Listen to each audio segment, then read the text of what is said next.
दुनिया में 4 main companies है जो चिप्स डिजाइन करती हैं, AMD, इंटेल, क्वालकॉम हो गया। इन तीनों कंपनीज के मार्केट कैप को ऐड करके डबल भी कर दोगे ना, तब भी एनवीडिया जो कि मोस्टली जीपीयू बनाता है उससे कम होगा। Make Nvidia was part of an elite club of US companies worth $1 trillion. $1 trillion, the first chip maker to achieve that level. वैसे एनवीडिया की शुरुआत तो 30 साल पहले हुई थी, बट एक्चुअल में उनकी क्रेजी ग्रोथ पिछले 1-2 साल में हुई है।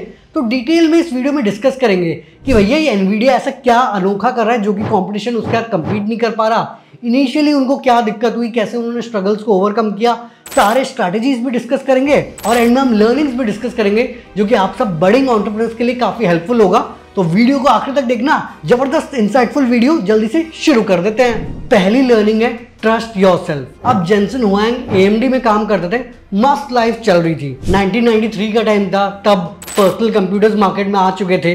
CPUs यानी सेंट्रल प्रोसेसिंग यूनिट हर कंप्यूटर में लगता ही था। बट जेनसन हुआंग को लगा कि यार कुछ तो ऐसे एप्लीकेशंस होंगे जिसमें GPU यानी ग्राफिकल प्रोसेसिंग यूनिट की जरूरत होगी और ये GPU जो है ना स्पेसिफिक काम को बहुत अच्छी तरीके से करेंगे। ये आइडिया फिर उन्होंने अपने दोस्त क्रिस और कर्टिस के साथ शेयर किया और फाइनली डिसाइड किया कि हाँ यार आगे जाके शायद इसका बहुत बड़ा पोटेंशियल बन सकता है, क्यों ना हम इस पे काम करना शुरू करें। अब उन्होंने बिल्कुल परफेक्ट टाइम का वेट नहीं किया, एक्चुअल में तो परफेक्ट टाइम 30 साल बाद आया। बट उन्होंने डिसाइड किया कि यार एनवीडिया पे काम करना स्टार्ट करते हैं। ये नहीं कि वेट किया कि यार जब हमको फंडिंग मिलेगी तब शुरू करेंगे या जब मार्केट बनेगा तब मार्केट में एंट्री लेंगे या फिर पूरा बिजनेस प्लान प्रिपेयर करके ही कंपनी छोड़ेंगे। इनफैक्ट वो तो अपना पूरा बिजनेस प्लान कभी बना ही नहीं पाए थे, बट क्योंकि उनको अपने में भरोसा था, ऑफकोर्स पता नहीं था कि क्या कैसे करेंगे, उन्होंने कंपनी छोड़ी और उसके बाद अपने को फाउंडर्स के साथ पूरे 6 महीने बैठ के पूरा रिसर्च किया कि किस चीज़ पे काम करेंगे, कैसे काम करेंगे, कैसे कंपनी सेटअप करते हैं, क्योंकि उनका तो बिजनेस बैकग्राउंड नहीं था। बट ये डिसीजन बहुत इंपॉर्टेंट था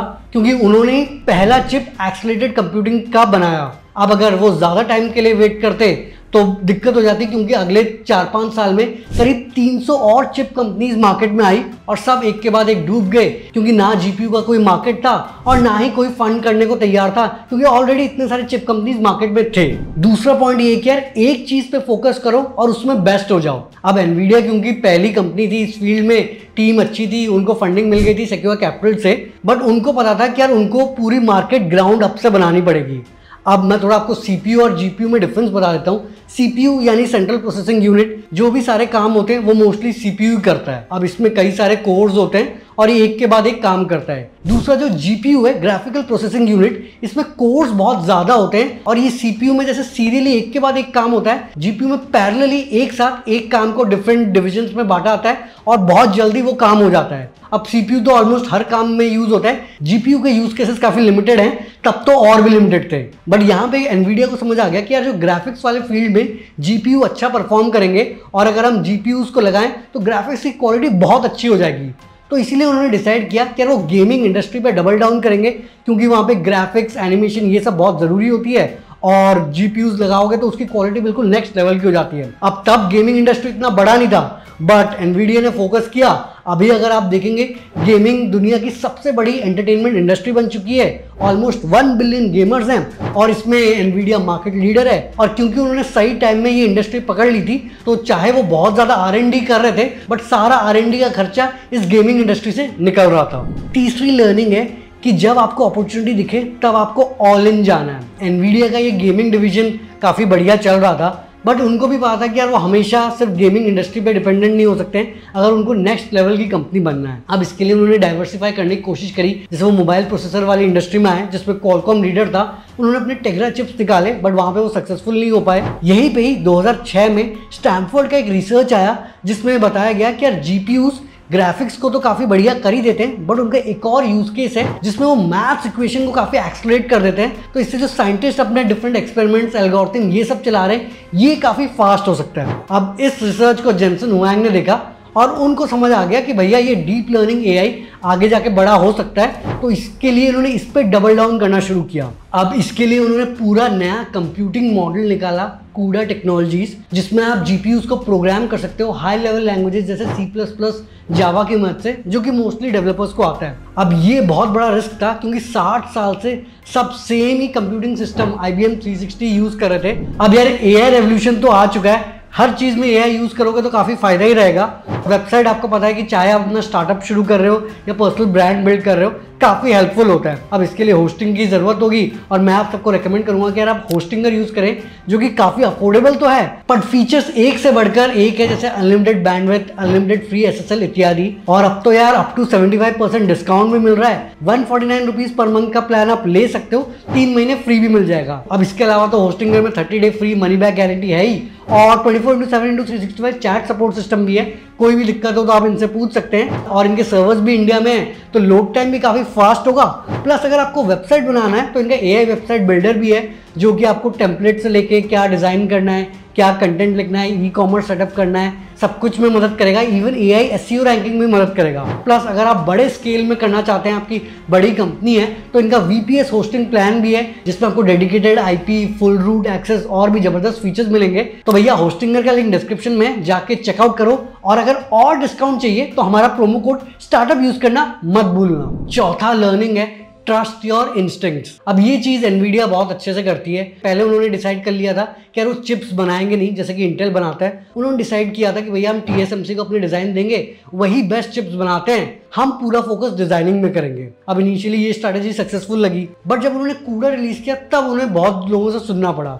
पहली बात क्योंकि वो नया कंप्यूटिंग मॉडल रिलीज कर रहे थे, उसके लिए उनको डेवलपर्स चाहिए थे जो कि एनवीडिया के प्लेटफॉर्म में कोड करें। अब डेवलपर्स तभी आएंगे जब एक्चुअल में बहुत बड़ी मार्केट होगी, बहुत यूजर्स होंगे उस चीज के। तो ये चिकन एंड एग प्रॉब्लम हो गया था, जिसमें एनवीडिया डेवलपर्स को अट्रैक्ट नहीं कर पा रहा था। तो उन्होंने डिसाइड किया कि यार वो अपने नॉर्मल गेमिंग चिप्स में भी ये कूडा फ्रेमवर्क को इंक्लूड करेंगे।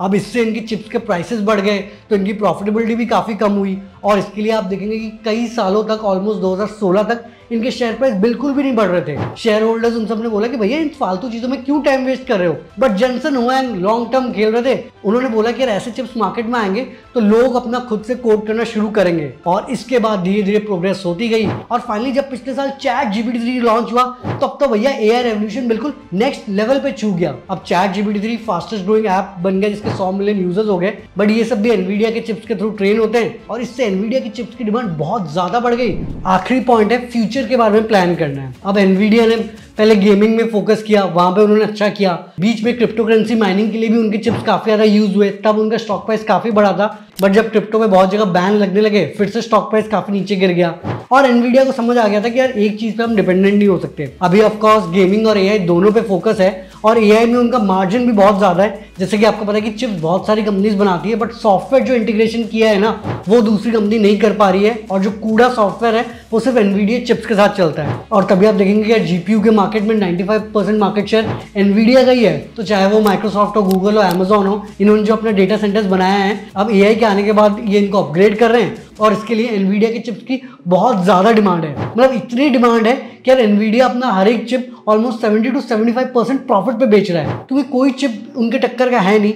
और अब डिमांड इतनी ज़्यादा है कि डेटा सेंटर से एनवीडिया ज़्यादा पैसे कमाता है दैन गेमिंग। ऑफकोर्स गेमिंग में करीब वो 35% रेवेन्यू कमाता है, डेटा सेंटर्स में करीब 55% कमाता है। बट अब क्योंकि इनका मार्जिन इतना ज़्यादा है और डिमांड इतना ज़्यादा है, तो दूसरी कंपनीज भी अब चिप बनाने की कोशिश कर रही है, चाहे वो गूगल हो, माइक्रोसॉफ्ट हो या अमेजॉन हो। तो यही देखते हुए एनवीडिया दूसरी चीज़ों में भी एक्सपैंड कर रहा है। उन्होंने ऑटोमोबाइल्स के लिए भी अपने GPUs बनाना शुरू कर दिए है। ये वो अपने ड्राइव प्लेटफॉर्म के थ्रू बना रहे हैं, और जैसे से आगे सेल्फ ड्राइविंग कार्स आएंगे, उनके GPUs की काफ़ी ज़्यादा डिमांड बढ़ेगी। इनफैक्ट टेस्ला भी उनके चिप्स यूज करता है। इसके अलावा प्रो विजुअलाइजेशन, जिसमें जो डिजाइन, मैन्युफैक्चरिंग और डिजिटल कंटेंट क्रिएशन में जो प्रोसेसिंग चाहिए होती है, वो भी एक इंपॉर्टेंट मार्केट एरिया है एनवीडिया के लिए। तो इन दोनों पे भी काफी ज्यादा फोकस कर रहे हैं, क्योंकि उनको पता है कि इवेंचुअली कंपटीशन उनको कैच कर सकती है डेटा सेंटर वाले फील्ड में, तो दूसरी चीजों में भी आगे बढ़ना चाहते हैं। अब पिछले क्वार्टर तो यार उनका रेवेन्यू $7 बिलियन का था। इस क्वार्टर उन्होंने बोला है कि यार उनका $11 बिलियन रेवेन्यू होगा, मतलब 50% से भी ज्यादा रेवेन्यू इंक्रीज होगा उनके चिप के डिमांड की वजह से।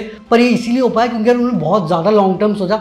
30 साल से वो इस चीज में काम कर रहे हैं, और एक्चुअल क्रेजी सक्सेस उनको 1-2 साल पहले ही मिली है। तो यही मेन लर्निंग्स है कि यार आप अपने ऊपर ट्रस्ट करो, लॉन्ग टर्म बहुत सोचो, फेलियर से सीखो, डिफरेंट चीज़ें ट्राई करो और ऑल इन जाओ जब आपको अपॉर्चुनिटी दिखती है, और फ्यूचर के बारे में काफ़ी ज़्यादा सोच के डाइवर्सिफाई करो। तो आपको क्या लगता है कि यार एनवीडिया आगे भी जाके इतनी सक्सेसफुल होगी या AMD, इंटेल, क्वालकॉम ये सब कम बैक कर सकते हैं?